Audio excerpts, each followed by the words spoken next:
Sir, Amit Shah வந்து இன்றைக்கு night வந்து வராரு திருச்சிக்கு. அவரை சந்திக்கிறதுக்கான வாய்ப்பு நீங்க கேட்டுருக்கீங்க?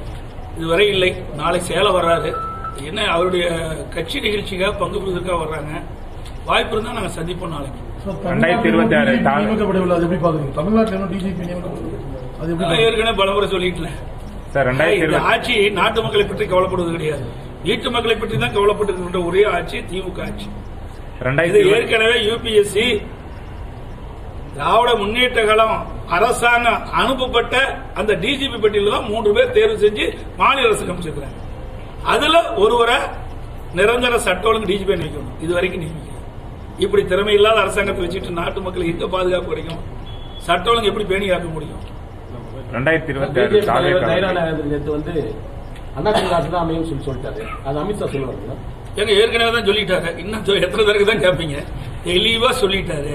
இன்னும் நீங்க எல்லாம் பத்திரிகையில் தான் வச்சிருக்கீங்க, ஊடக நண்பர்கள். முதல்ல ஐடிசி சோழா ஹோட்டல்ல முதல் பேட்டி கொடுத்தார். இந்த பேட்டி பாத்தீங்களா இல்லையா? பார்த்தீங்களா இல்லையா? அது என்ன சொன்னாரு? அனைத்து இந்திய அண்ணா திராவிட தேசிய ஜனநாயக கட்சி கூட்டணி அமைச்சிருக்குது.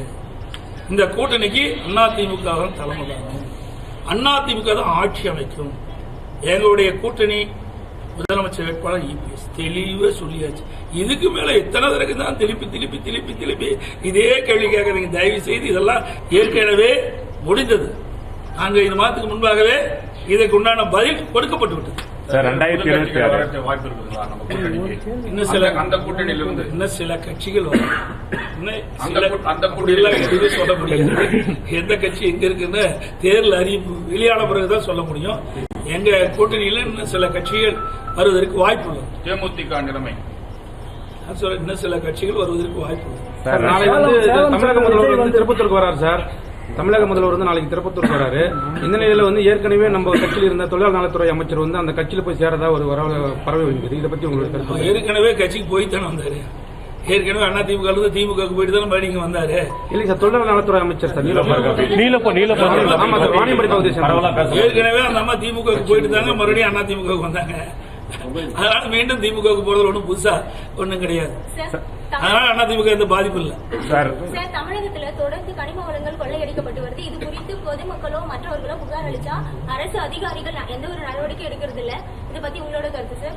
நாங்க தெளிவா சொல்லிட்டோமே. நேற்று தானே உங்களுக்கு பார்த்திருக்கேன். 2 நாளைக்கு முந்தி எங்களுடைய கரூர் மாவட்ட செயலர் திரு விஜயபாஸ்கர் அவர்கள் நேரடியா அந்த கனிம வள கொள்ளை நடக்கின்ற இடத்துக்கே போய் அங்க இருக்க கிட்டாச்சி மேல ஏறி போட்டோ எடுத்து அங்க இருக்கின்ற காவல்துறை அதிகாரிகளை வரவழைச்சு 5 ரீச்ல நடக்குது. ஒரு நாளைக்கு ஒரு ரீச்ல 600 லோடு மணல் போகும். 3000 லோடு மணல் தொடர்ந்து போயிட்டு இருக்கு. எந்த அதிகாரியும் கண்டுகொள்ளவில்லை. மாவட்ட ஆட்சி ஆகட்டும் அல்லது காவல்துறை கண்காணிப்பாளர், அந்த பகுதியில் இருக்கின்ற வருவாய்த்துறை அதிகாரி காவல்துறையில் கண்டுபிடிக்க பார்க்கறதே கிடையாது. அவர்கள் எல்லாம் அவர்களுக்கு பாதுகாப்பா இருக்கிறாங்க. அதிமுக ஆட்சி மலர்ந்த உடனே இந்த கனிம வள கொள்ளையில யாரெல்லாம் ஈடுபட்டார்களோ, அதற்கு யாரெல்லாம் துணை போன அதிகாரி இருக்கின்றார்களோ அவர் மீது சட்டப்படி நடவடிக்கை எடுக்கப்படும்.